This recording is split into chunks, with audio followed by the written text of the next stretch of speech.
Insiden tidak sengaja, namun sangat aku syukuri. Assalamualaikum warahmatullahi wabarakatuh. Apa kabar Bunda? Semoga Allah selalu memberikan kebahagiaan. Namaku Salun. Aku sekarang berumur 30 tahun. Aku ingin menceritakan dan berbagi pengalaman di sini tentang rumah tanggaku yang kujalani sampai sekarang. Waktu itu umurku masih 20 tahun. Aku bekerja di sebuah pabrik. Biasanya, pabrik itu jam kerjanya terbagi dua, ada shift pagi dan shift siang. Hari itu aku kebagian shift siang. Jam kerjanya dari jam 3 sore pulang jam 12 malam. Namun, karena ada tambahan pekerjaan, jadi pulangnya molor 1 jam. Akhirnya selesai juga semua pekerjaan. Aku menggeliatkan tubuh karena merasa bahagia sebab pekerjaanku sudah selesai malam ini. Ayo Lun pulang, ajak salah satu temanku. Iya duluan aja, aku paling juga udah ditungguin bapak di bawah. Kamu duluan aja Gi. Aku menyuruh temanku Dewi untuk pulang duluan. Ya udah, aku duluan ya, ucapnya lagi. Iya, hati-hati. Setelah Dewi menghilang dari pandanganku, aku segera memberesi tasku. Setelahnya, aku segera keluar dari pabrik. Ternyata sudah sepi. Semua rekan kerjaku sudah pulang semua. Aku segera keluar pagar dan melihat ke jalanan. Ya ampun, bapak belum jemput ya? Aku bicara sendirian. Aku merasa heran. Tidak biasanya bapak nggak jemput. Gimana nih? Aku takut lagi pulang sendirian. Walau jaraknya nggak terlalu jauh. Tapi tetap aja kan, ini udah jam 1 malam. Gak ada yang lewat lagi.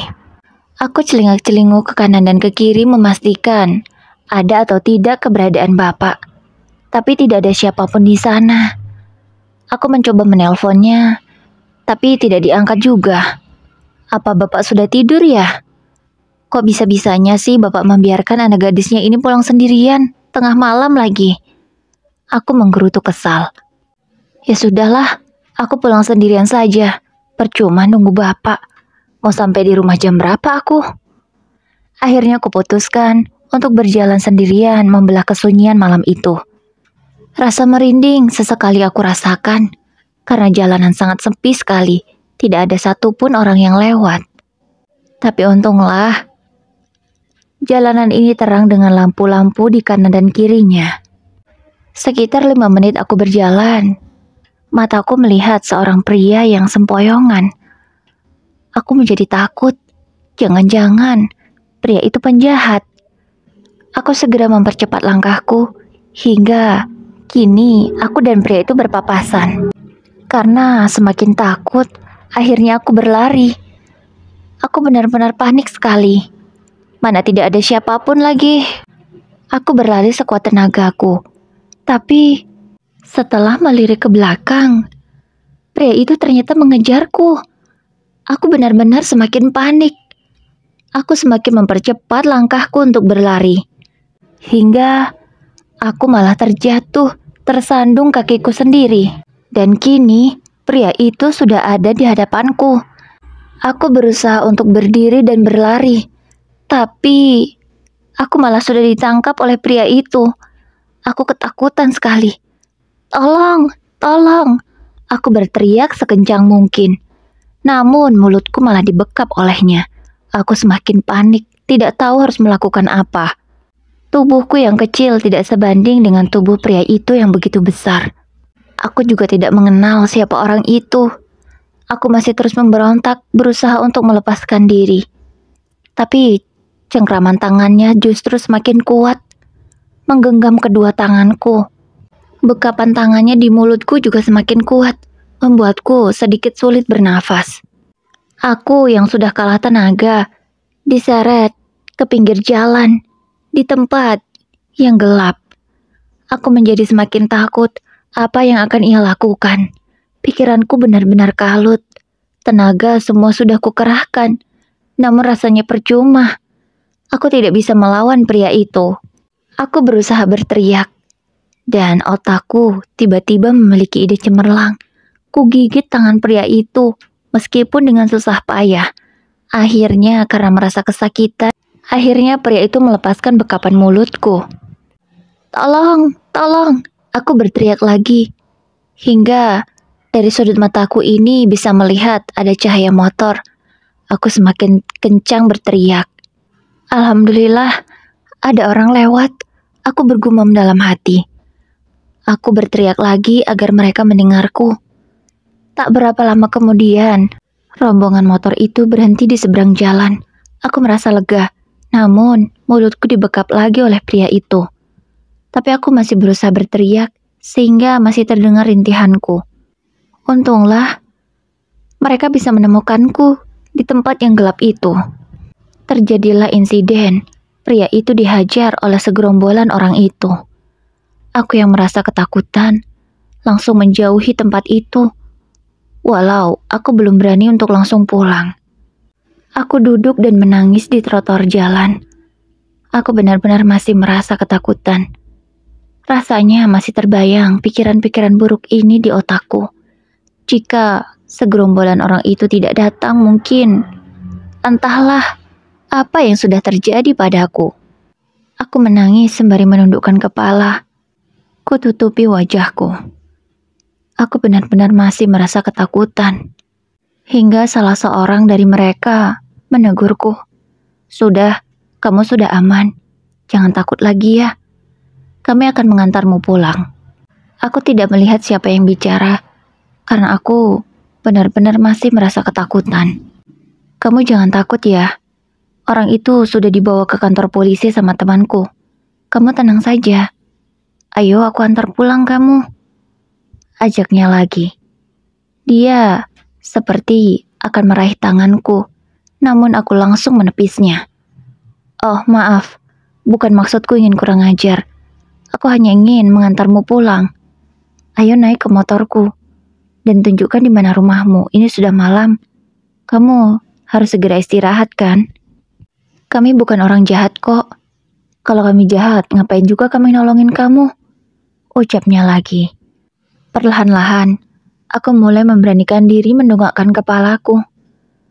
Samar-samar karena mataku masih tertutup dengan air mata, kulihat sesosok pria tampan dengan badan yang tinggi juga kulit putih.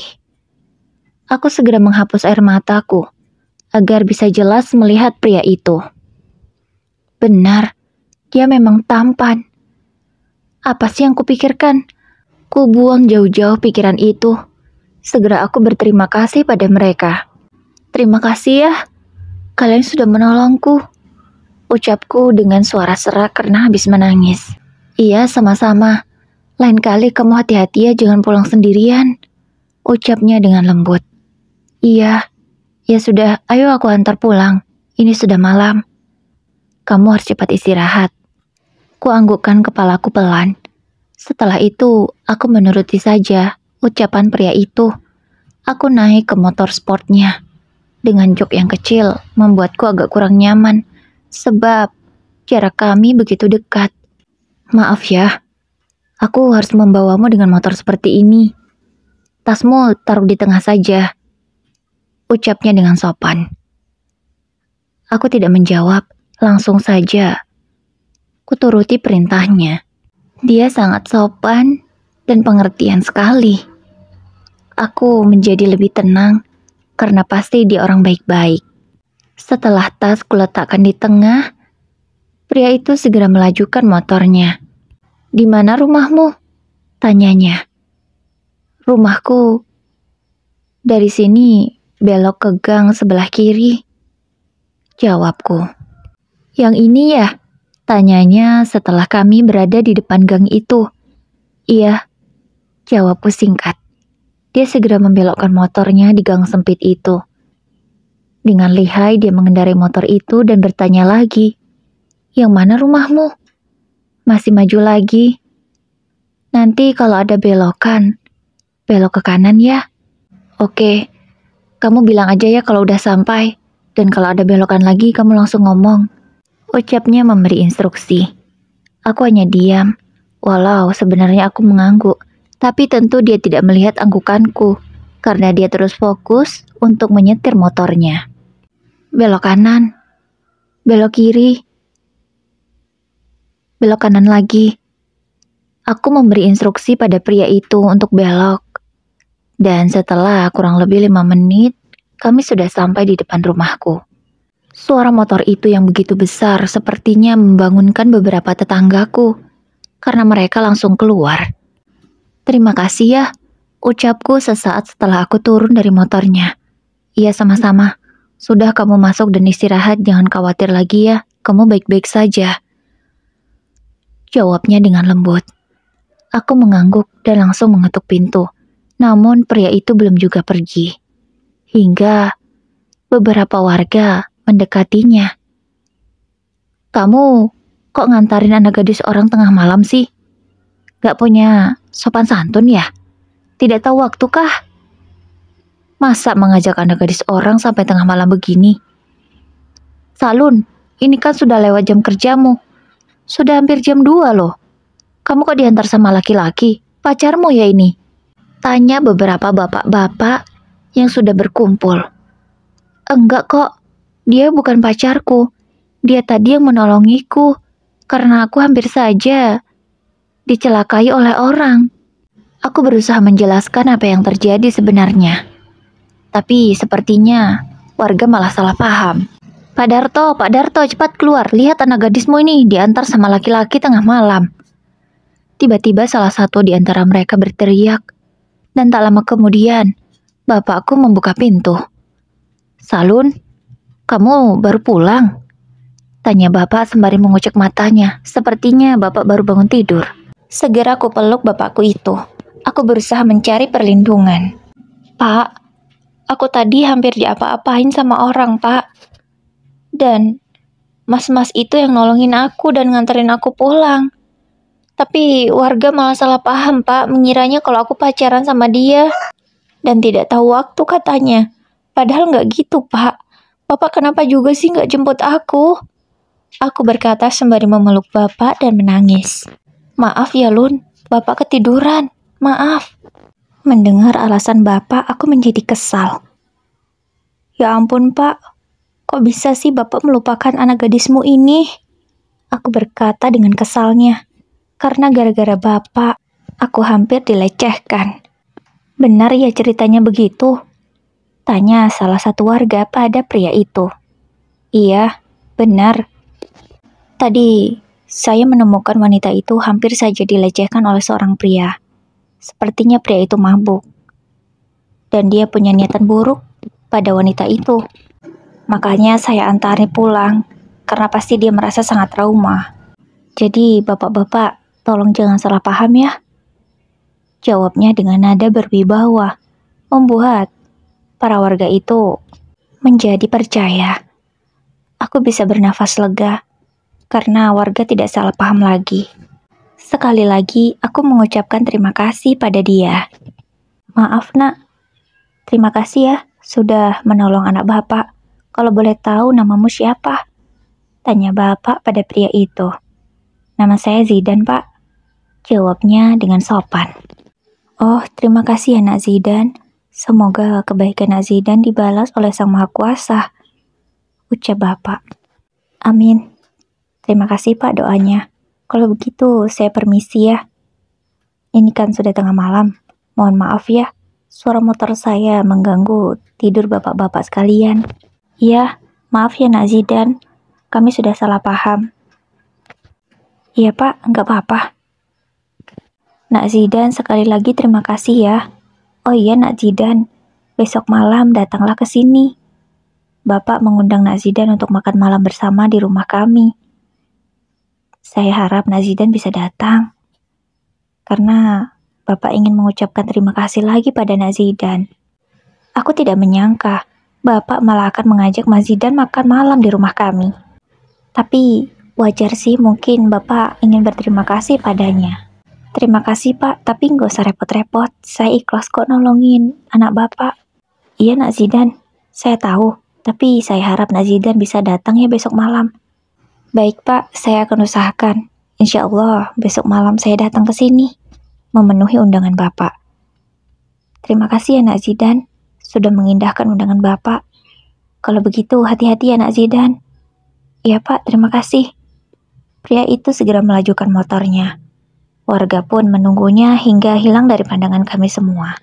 Setelah semua bubar, aku dan Bapak masuk ke dalam rumah. Sepertinya Ibu tidak mendengar keributan tadi. Ibu memang seperti itu. Kalau tidur, tidak ingat apa-apa lagi dan tidak mendengar suara-suara juga. Bapak pun bertanya lagi bagaimana kronologi ceritanya. Aku pun menceritakan dari awal hingga akhir. Dan Bapak lagi-lagi meminta maaf padaku gara-gara dia ketiduran sehingga lupa menjemputku. Setelah selesai bercerita, aku segera mandi. Aku juga sudah ngantuk, apalagi besok harus masuk pagi. Jam 8 pagi harus sudah sampai di pabrik. Segera kurebahkan tubuhku di atas kasur. Dan tak lama kemudian aku tertidur. Aku bangun di subuh harinya.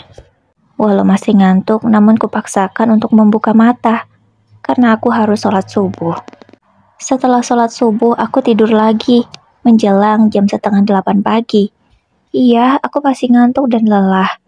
Ditambah pula peristiwa tadi malam, membuatku semakin lelah. Ibu mungkin sudah mendengar ceritanya dari Bapak, sehingga ibu tidak protes jika aku tidur lagi. Karena biasanya ibu akan marah kalau tahu aku tidur lagi. Tapi kali ini dia membiarkanku. Hingga alarm 7:30ku sudah berbunyi. Aku segera bangun. Ku ambil handuk dan menuju ke kamar mandi untuk membersihkan diri. Setelah selesai, aku segera bersiap-siap menggunakan baju kerjaku seperti biasanya. Setelahnya aku sarapan. Aku hanya makan 2 potong roti saja. Ibu juga sudah menyiapkan bekal untukku. Segera ku masukkan ke dalam tasku, lalu berpamitan pada ibu karena Bapak sudah bersiap untuk mengantarku. Iya, sebelum berangkat jualan, Bapak akan mengantarku terlebih dahulu. Baru setelah itu dia akan ke pasar untuk menjual barang dagangannya. Bapak berprofesi sebagai pedagang bakso di pasar. Langganannya sudah sangat banyak, dan Bapak memang buka sekitar jam 9 pagi. Lun, nanti Bapak jemput kamu ya. Kamu jangan pulang sendirian. Ingat itu. Iya Pak. Tapi Bapak jangan telat jemputnya ya. Kan nanti gak malam pulangnya. Sore. Iya. Setelah berpamitan pada Bapak, aku segera memasuki kawasan pabrik. Aku bekerja seperti biasanya. Aku tidak menceritakan peristiwa tadi malam pada Dewi. Karena aku tidak mau membuat dia merasa takut juga. Karena Dewi pulang sendirian, tapi dia naik motor. Pukul 4 sore pun sudah tiba, saatnya pulang kerja. Aku segera membereskan barang-barangku dan keluar dari pabrik. Alhamdulillah, Bapak sudah standby menungguku. Kami pun segera pulang menuju ke rumah. Kulihat, di bagian depan, Bapak membawa banyak barang. Pak, kok banyak banget belanjanya? Mau untuk apa? Emang kamu lupa, Bapak kan mengundang Nak Zidan untuk makan di rumah kita. Jadi harus banyak dong masaknya. Kita harus menyambut tamu dengan baik, ucap Bapak menjelaskan. Aku baru teringat kalau tadi malam Bapak mengundang Zidan untuk makan malam di rumah kami. Kamu nanti yang masak ya, masak yang enak, ucap Bapak. Iya. Sebenarnya aku kesal kalau disuruh masak, karena masakanku tidak terlalu enak. Masakan ibulah yang paling lezat sedunia. Sesampainya di rumah, aku tidak langsung istirahat karena harus membantu ibu memasak. Iya, walau Bapak yang menyuruh aku masak, tetap saja ibulah chef handalan di rumah ini. Kurang lebih 2 jam kami sudah selesai masak. Semua sudah tersusun rapi di atas meja makan. Harum sekali aromanya. Pasti ibu yang masak ya? Tanya Bapak yang baru saja keluar dari kamar. Ya iyalah, siapa lagi? Memang anak gadismu ini sudah bisa masak, ucap ibu menimpali omongan Bapak. Ya elah, aku juga bantuin kok Bu. Ibu meremehkan aku. Aku merasa kesal dengan ucapan ibu, seakan-akan aku ini tidak bisa masak. Walau sebenarnya iya sih, aku memang belum bisa masak. Apalagi menyaingi masakan ibu. Sangat tidak bisa. Ya sudah, gak apa-apa. Yang penting kan kamu bantuin. Anggap sajalah kamu juga ikut masak. Bapak malah bicara seperti itu. Ya sudah, terserah bapak sama ibu aja lah.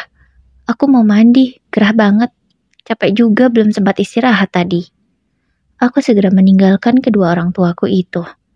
Setelah selesai, aku memakai pakaian yang pantas karena akan ada tamu nanti. Sekitar jam 7 malam, kami masih menunggu kedatangan Zidan. Tapi sepertinya belum muncul juga. Pak, kayaknya Zidan gak datang deh. Ucapku pada bapak yang terlihat mondar-mandir sedari tadi. Mungkin dia sangat antusias sekali menunggu kedatangan pria itu. Bapak yakin pasti dia datang. Kita tunggu saja habis Isya nanti ya. Ya terserah bapak deh, padahal aku udah lapar banget. Gak boleh gitu Salun. Kita harus tunggu tamu. Gak boleh mendahuluinya. Kamu sabar aja ya. Tapi kan Bu, aku lapar banget. Iya, ibu tahu. Ya sudah, kamu nyemil apa gitu untuk mengganjal rasa laparmu. Bapak kalau sudah nunggu orang kan kamu tahu sendiri, bakalan ditunggu. Dengan kesal, aku segera masuk ke dalam rumah dan mencari sesuatu yang bisa aku makan. Untung, masih ada kue kering sisa lebaran. Kue kering yang tadinya setengah toples kini sudah habis aku makan. Namun, pria yang bernama Zidan itu belum datang juga. Sepertinya dia tidak datang.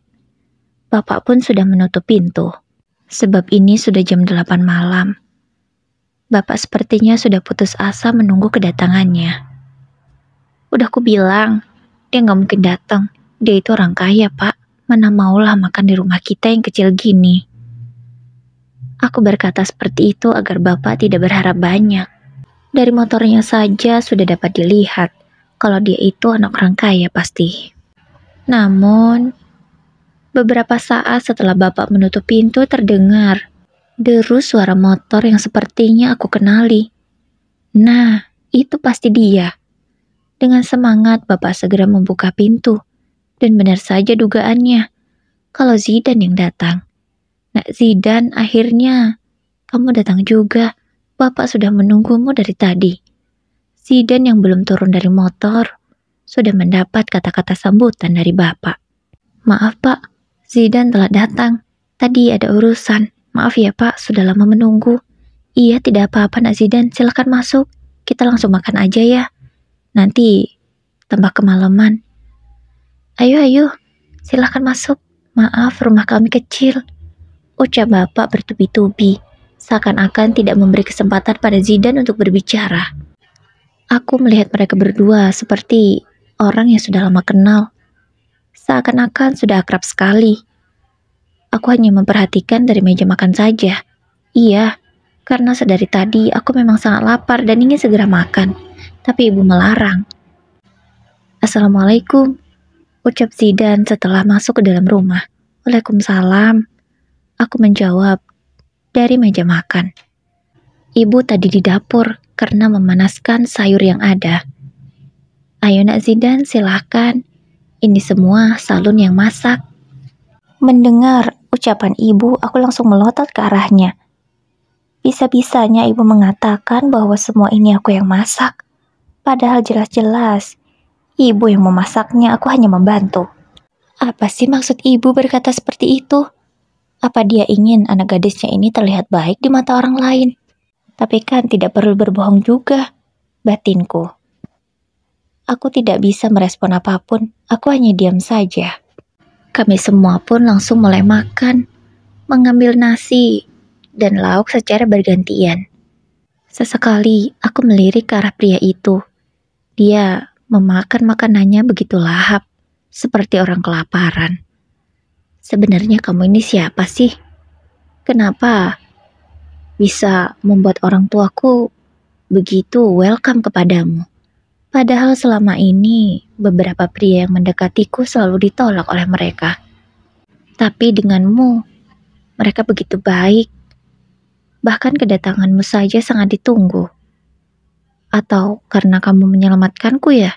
jadi mereka merasa utang budi. Aku bergelut dengan pikiranku sendiri. Makanan ini pun tidak bisa aku nikmati karena otakku ini terasa penuh dengan pikiran-pikiran itu. Tapi dia ganteng juga sih. Kalau tidak ada dia tadi malam, mungkin kesucianku sudah terenggut.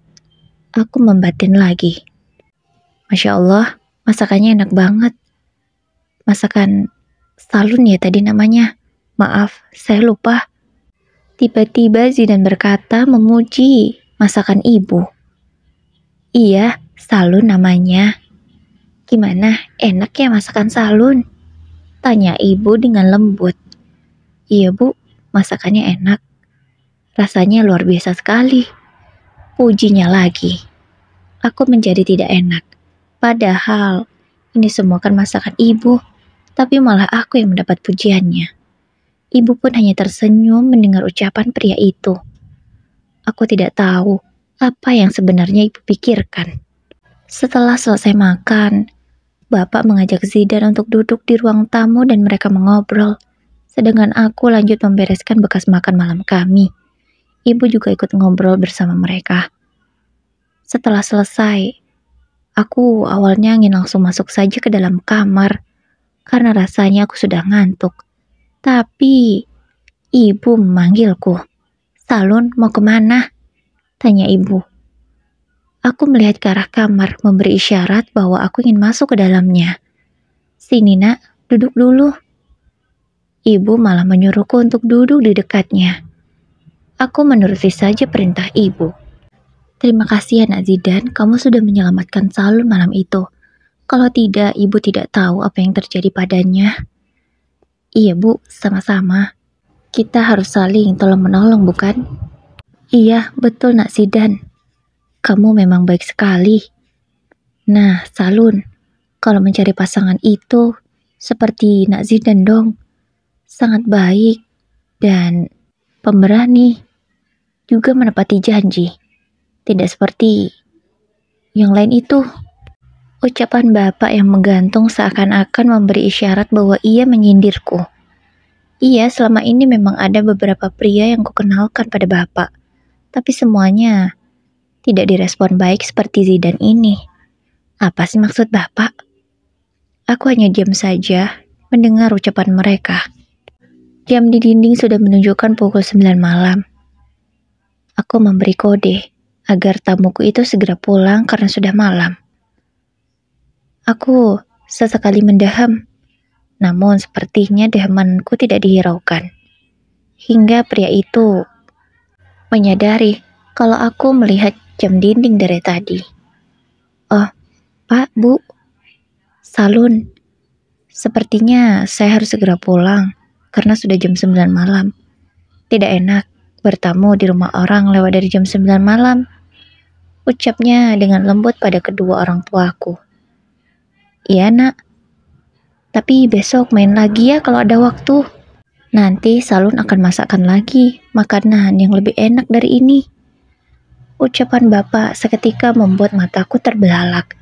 Bisa-bisanya bapak berkata seperti itu. Aku benar-benar malu dibuatnya. Iya, terima kasih ya Pak atas sambutannya yang begitu baik.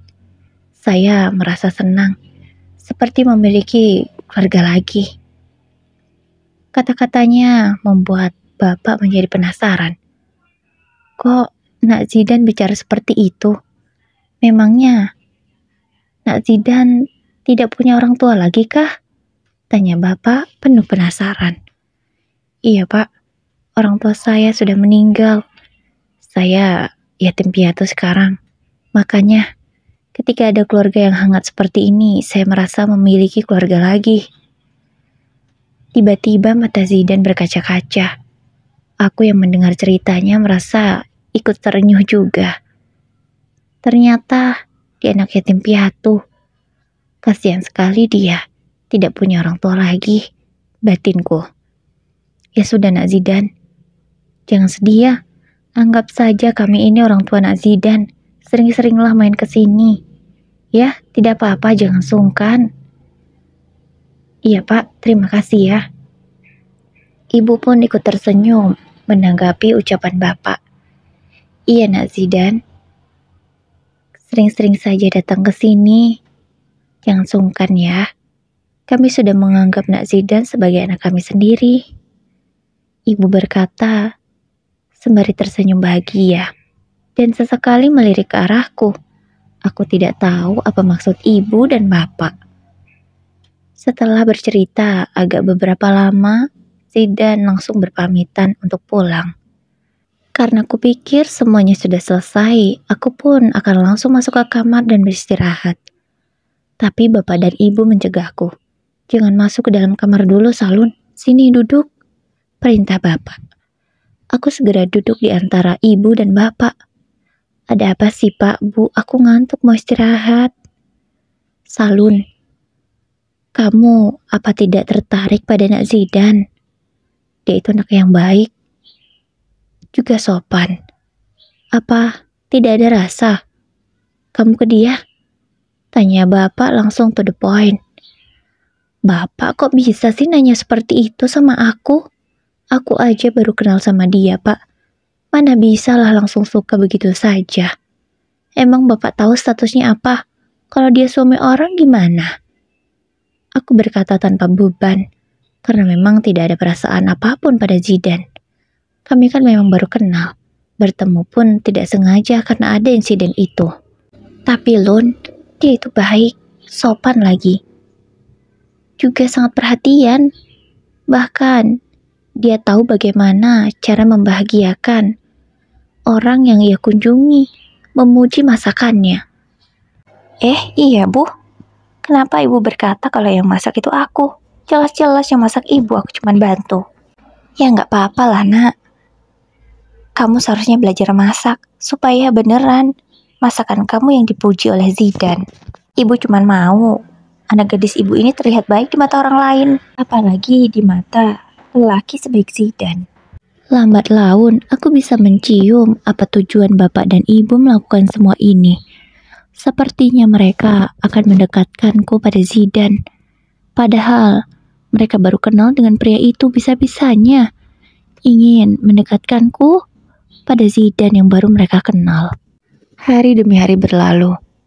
Tidak kusangka, ternyata Zidan mengindahkan ucapan ibu dan bapak. Dia berkunjung lagi ke rumah kami. Pantasan saja, ibu menyuruhku membantunya memasak. Dan ibu juga mengajariku bagaimana cara memasak yang enak. Ternyata ada tamu spesial mereka. Akhirnya Nak Zidan sudah datang. Mari Nak Zidan langsung ke meja makan saja. Kita makan dulu baru ngobrol-ngobrol. Ajak ibu. Aku yang memang sedang menyiapkan makan malam itu langsung melihat ke arah Zidan yang baru datang. Beberapa detik mata kami saling bertemu. Ayo Nak Zidan dicobain, ini Salun lagi loh yang masak. Pasti lebih enak dari yang kemarin, ucap ibu. Kini ibu semakin ramah pada Zidan. Dia tidak hanya menyiapkan makanan semua ini dengan penuh effortnya, tapi juga mengambilkan nasi untuk Zidan. Tapi tentu, ibu tidak lupa mengambilkan nasi terlebih dahulu untuk bapak. Dari sudut mataku, aku bisa melihat sesekali Zidan melirik ke arahku. Kenapa ya? Aku kok jadi deg-degan sekarang? Aku tidak mau berpikir macam-macam. Segera aku buang jauh-jauh pikiran itu. Di makan malam itu, sesekali kami sembari mengobrol, membicarakan hal-hal ringan. Sepertinya bapak dan ibu semakin senang dengan Zidan. Karena kuakui dia memang pandai membawa diri. Kali ini dia juga datang dengan membawa sesuatu. Dia membawa beberapa buah-buahan. Dikemasnya juga sangat cantik, membuat ibu menjadi senang menerimanya. Setelah selesai makan seperti biasanya, aku membereskan bekas makan malam kami. Ibu dan bapak mengobrol di ruang tamu bersama Zidan. Aku juga ikut nimbrung bersama mereka, walau aku hanya diam saja. Mengikuti alurnya saja, kalau diajak bicara ya baru bicara. Seperti itu terus kebersamaan kami. Hingga tidak terasa sudah beberapa bulan. Namun kali ini kedatangan Zidan tidak hanya seorang diri. Dia membawa beberapa orang lainnya yang tidak aku kenal. Dan setelah kedatangannya, Pak RT juga beberapa warga ikut datang ke rumah. Mereka datang dengan pakaian rapi. Aku tidak tahu apa maksudnya. Namun kata ibu, ikuti saja acaranya.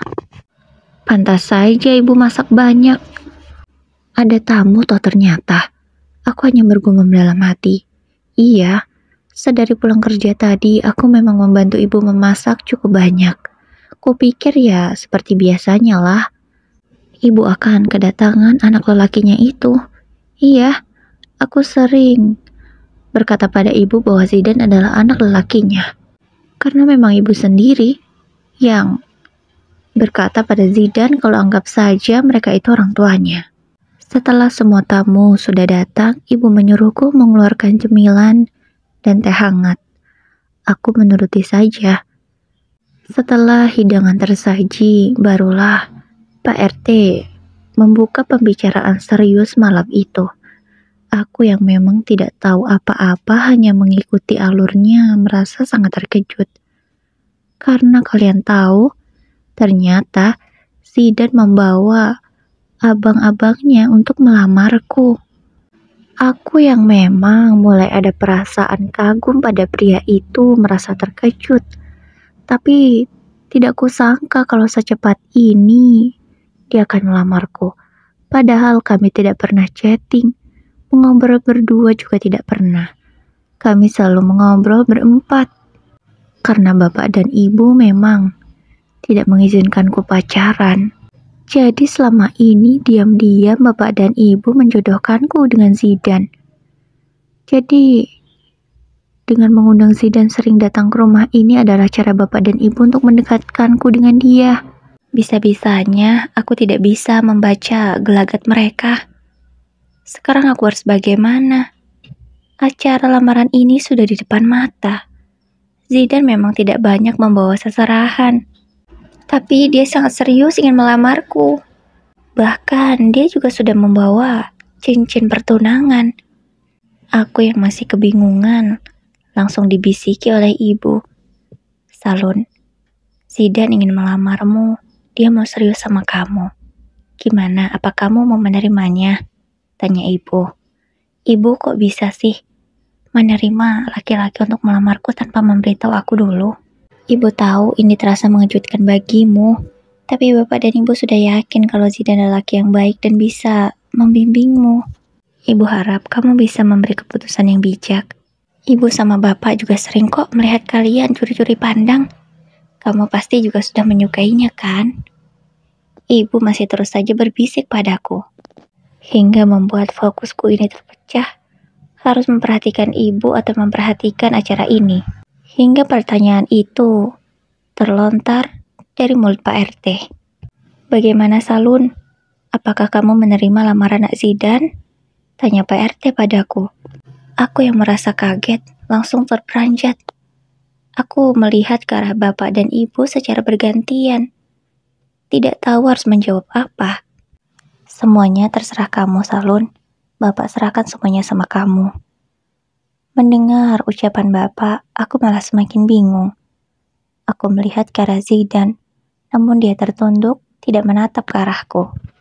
Justru kedua abangnya yang membuatku merasa tidak enak. Tidak mungkin aku menolak lamaran Zidan. Sementara dari sorot mata kedua abangnya sangat berharap sekali kalau lamaran ini diterima. Akhirnya dengan memantapkan hati dan bismillah, aku menerima lamaran Zidan. Bismillah, Salun terima lamaran Zidan, Pak, Bu. Mendengar jawabanku, Zidan yang tadinya diam dan tertunduk, langsung menepuk tangannya. Mungkin dia tidak sadar jika aksinya itu membuat semua orang yang ada di rumahku merasa terkejut.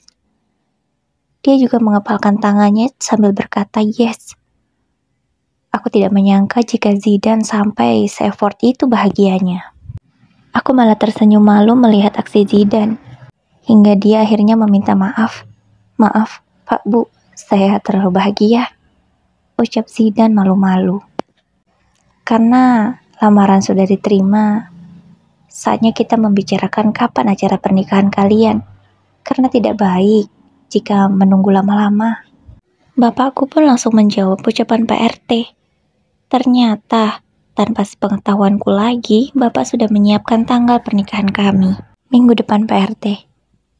Mereka akan kami nikahkan.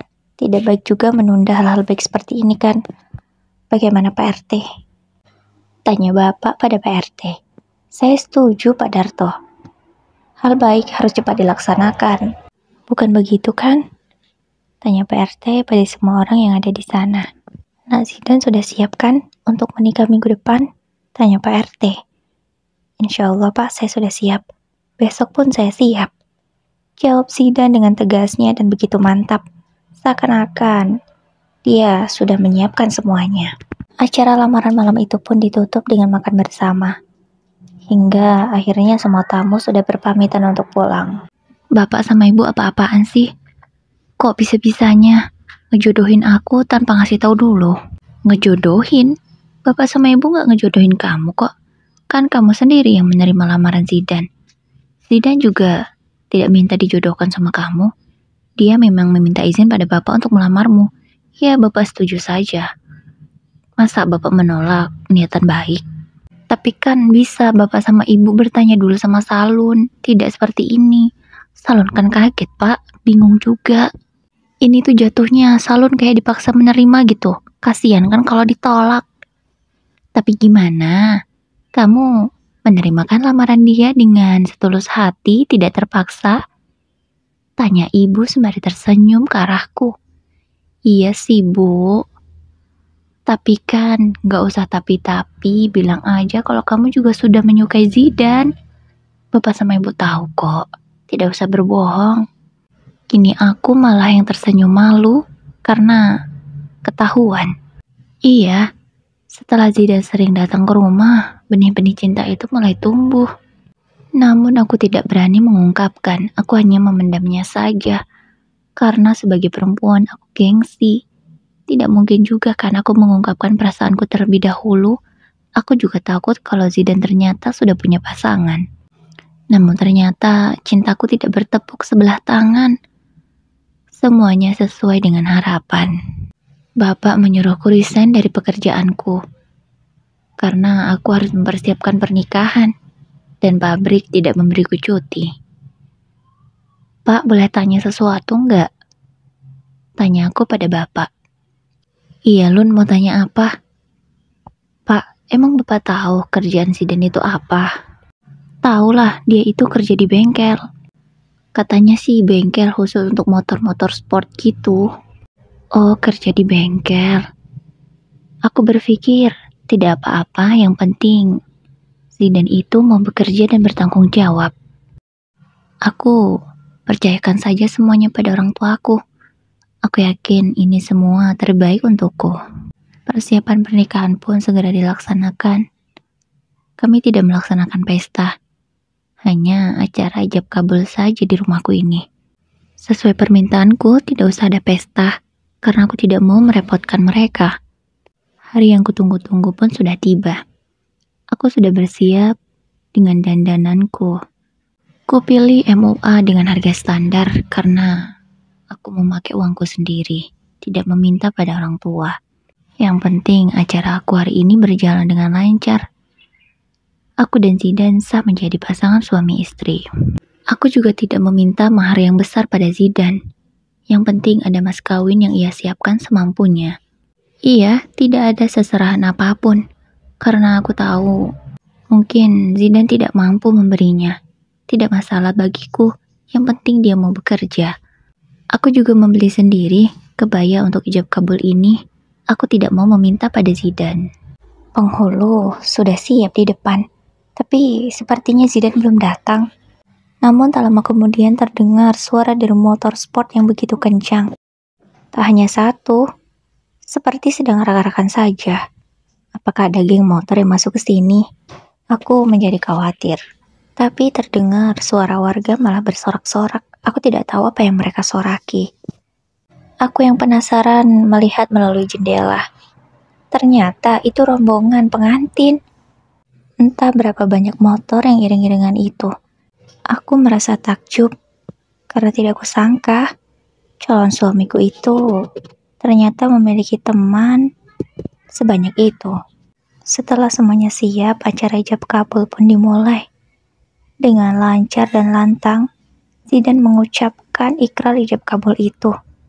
Namun ada satu hal yang membuatku sangat terkejut. Karena Zidan memberiku mahar uang 100 juta rupiah. Aku benar-benar tidak menyangka. Bahkan aku terbengong dalam waktu yang cukup lama saking terkejutnya. Katanya dia kerja di bengkel, tapi kok uangnya bisa sebanyak itu?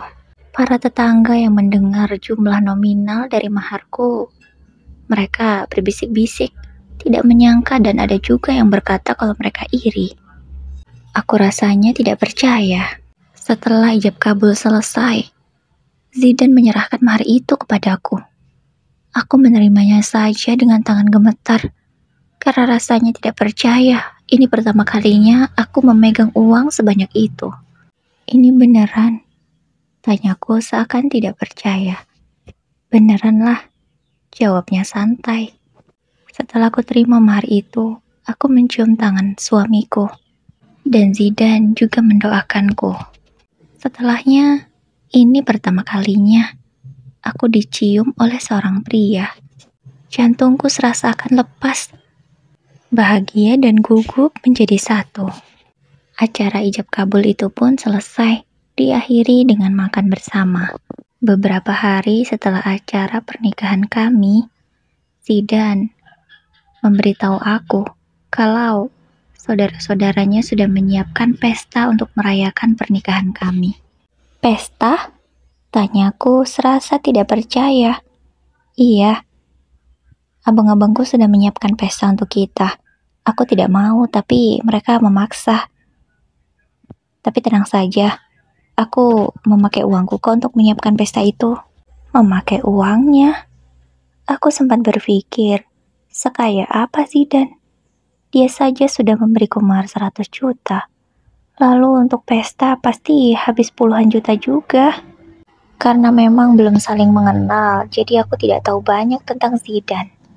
Hari yang dimaksud Zidan pun sudah tiba.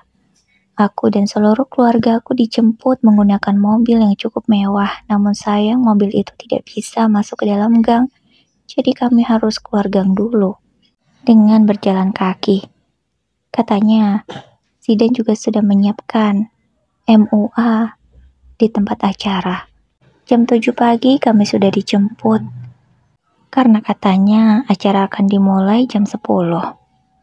Zidan juga mengajak warga sekitar rumahku untuk menghadiri acara pesta itu. Tentu para tetanggaku itu merasa bahagia karena diundang oleh Zidan. Dan mereka sudah menduga-duga bahwa pesta mewah yang akan dilaksanakan oleh Zidan. Aku awalnya juga berpikir seperti itu. Namun aku tidak mau berekspektasi terlalu jauh. Takutnya nanti kalau mengecewakan malah aku yang sakit hati sendiri. Kurang lebih setengah jam perjalanan kami sudah sampai di tempat tujuan. Ternyata itu sebuah hotel. Jadi pesta pernikahan ini akan dilaksanakan di hotel. Aku bergalau dengan pikiranku sendiri, masih menduga-duga dan belum berani bertanya. Kita ngapain di sini? Akhirnya mulut ini tak bisa menahan. Aku langsung bertanya pada Zidan. Ya, acaranya di sini. Ayo.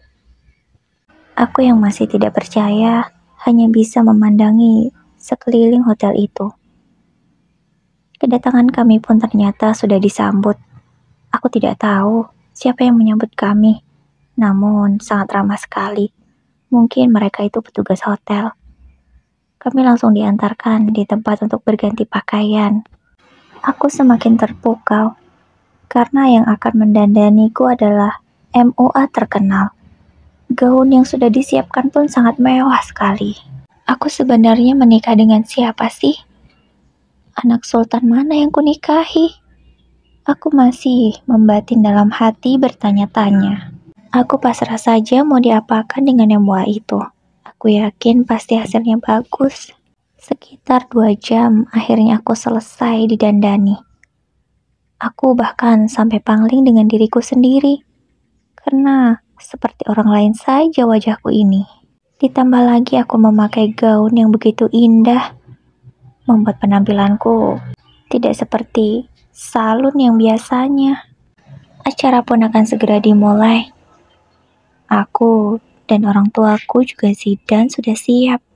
Kami segera menuju tempat acara. Dari depan saja sudah terlihat kemewahannya. Bagaimana di dalamnya? Aku berjalan sembari bergandengan tangan dengan Zidan. Kami, Mbak Pangeran dan Permaisuri yang sangat serasi. Orang-orang yang ada di sana menyambut kedatangan kami dengan sorak bahagia. Tidak kusangka, pernikahan impianku sejak kecil bisa kuwujudkan melalui Zidan, laki-laki yang baru aku kenal. Namun ternyata kami berjodoh. Aku tidak tahu harus berkata apa. Hanya terima kasih yang bisa aku ucapkan untuk suamiku itu. Melalui sambutan MC, aku baru tahu siapa Zidan sebenarnya. Ternyata dia anak pengusaha sukses. Memang orang tuanya sudah meninggal, dan Zidan mewarisi bengkel yang sangat besar. Bengkel khusus untuk kendaraan-kendaraan mahal. Aku tidak menyangka kalau aku mendapatkan suami sesuai impianku selama ini. Iya, tampan, mapan, kaya, dan sangat romantis. Semuanya lengkap ada pada Zidan. Semoga kebahagiaanku ini terus berlanjut hingga kami menua bersama. Begitulah cerita pertemuanku dengan Zidan. Malam mencekam itu membawa cerita bahagia ternyata. Semuanya berubah menjadi senyum bahagia.